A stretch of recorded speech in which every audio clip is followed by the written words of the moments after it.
Siswa-siswi yang terkasih, berjumpa lagi pada kesempatan yang baik ini. Kita patut mengucap syukur kepada Tuhan Yang Maha Kuasa karena kita semua masih diberi kesehatan di tengah pandemi COVID-19 yang saat ini masih melanda seluruh warga dunia.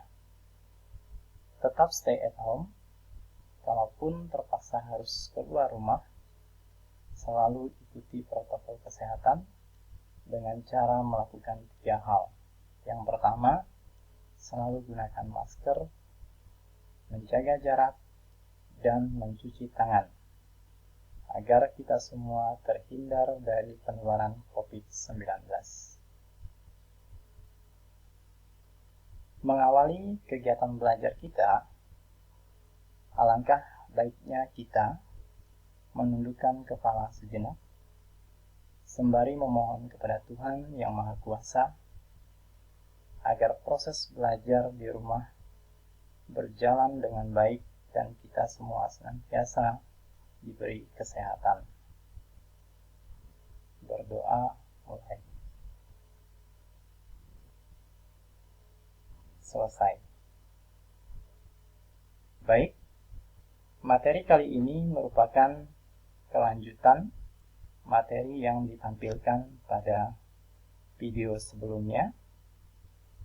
Adapun subtema atau subbab yang akan kita pelajari sebentar lagi yaitu tentang nilai-nilai Pancasila sesuai dengan perkembangan zaman.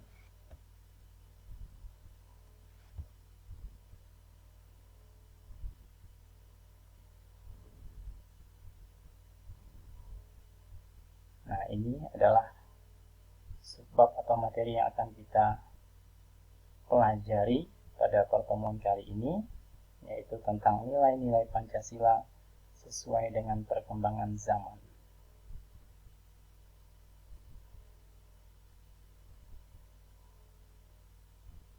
Apa saja nilai-nilai Pancasila yang sesuai dengan perkembangan zaman itu? Kita lihat yang pertama,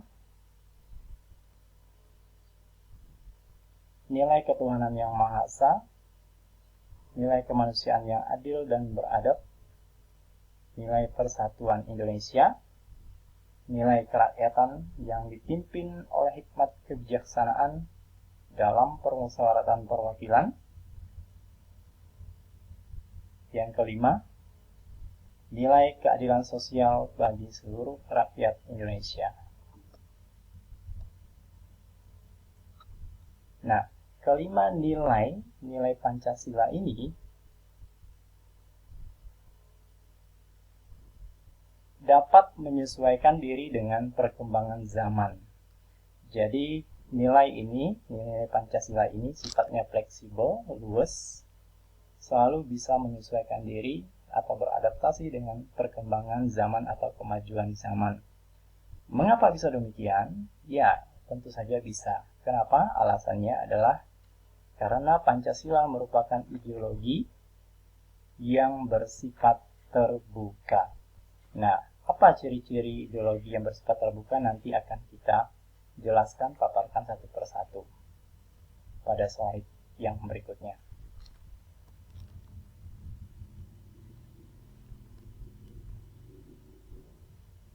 Hakikat ideologi terbuka.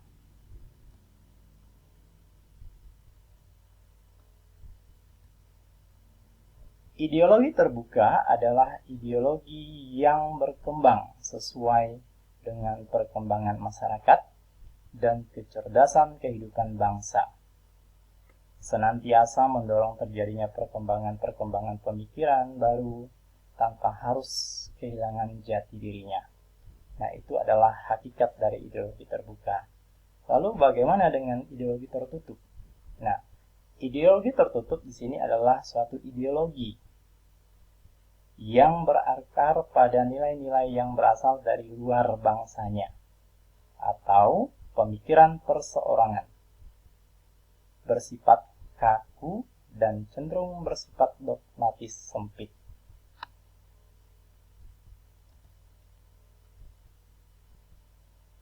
Yang kedua, kita lihat karakteristik atau ciri ideologi terbuka. Nah, seperti yang Bapak sebutkan pada slide sebelumnya bahwa ciri ideologi terbuka itu adalah yang pertama, kita lihat.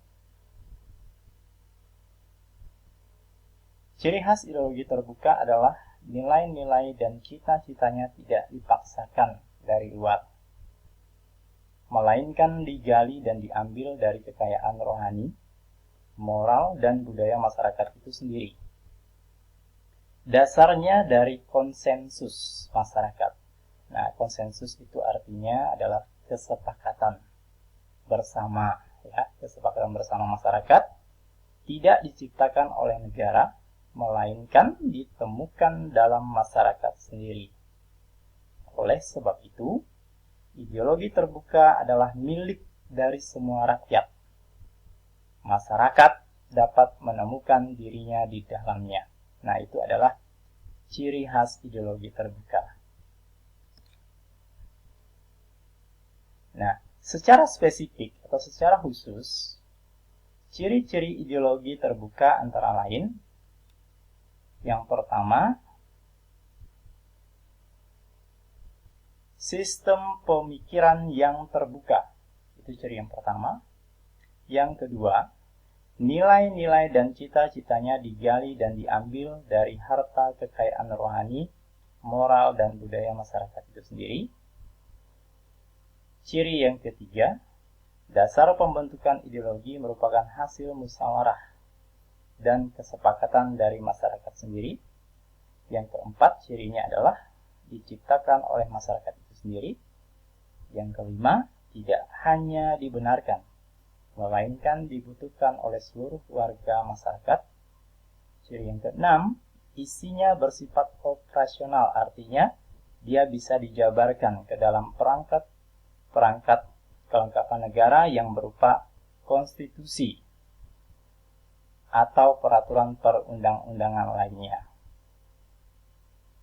Ciri yang ketujuh, senantiasa berkembang seiring dengan perkembangan aspirasi, pemikiran, serta akselerasi dari masyarakat dalam mewujudkan cita-citanya untuk hidup berbangsa dalam mencapai harkat dan martabat kemanusiaan. Nah, ini adalah beberapa ciri khas secara spesifik, secara khusus ideologi terbuka. Jadi kalian juga bisa mencari di berbagai sumber belajar lainnya, ya. Selain ketujuh ciri ideologi terbuka yang Bapak sampaikan, tentunya masih banyak ciri-ciri lainnya. Silakan kalian berkreativitas sendiri untuk mencari sumber-sumber belajar lainnya. Nah, kalau tadi itu adalah ciri-ciri ideologi terbuka, lalu bagaimana dengan ciri-ciri atau karakteristik ideologi tertutup? Nah, kita lihat di sini ada beberapa ciri ideologi tertutup. Di antaranya, yang pertama, sistem pemikiran yang tertutup. Kedua, cenderung untuk memaksakan mengambil nilai-nilai ideologi dari luar masyarakatnya yang tidak sesuai dengan keyakinan dan pemikiran masyarakatnya. Dasar pembentukannya adalah cita-cita atau keyakinan ideologis perseorangan atau satu kelompok orang. Ciri ideologi tertutup yang keempat, diciptakan oleh negara. Dalam hal ini adalah penguasa negara yang bersifat mutlak, harus diikuti oleh seluruh warga masyarakat. Ciri ideologi tertutup yang kelima, hanya dibutuhkan oleh penguasa negara untuk melanggengkan kekuasaannya dan cenderung memiliki nilai kebenaran hanya dari sudut pandang penguasa saja. Ciri yang keenam, isinya terdiri dari tuntutan-tuntutan konkret dan operasional yang bersifat keras, yang wajib ditaati atau diikuti oleh seluruh warga masyarakat. Ciri ideologi tertutup yang ketujuh atau yang terakhir, tertutup terhadap pemikiran-pemikiran baru atau ide-ide baru, konsep-konsep baru yang berkembang di masyarakatnya. Nah, sampai di sini dulu penjelasan materi kita kali ini. Kita berjumpa lagi pada video-video pembelajaran selanjutnya. Demikian, terima kasih.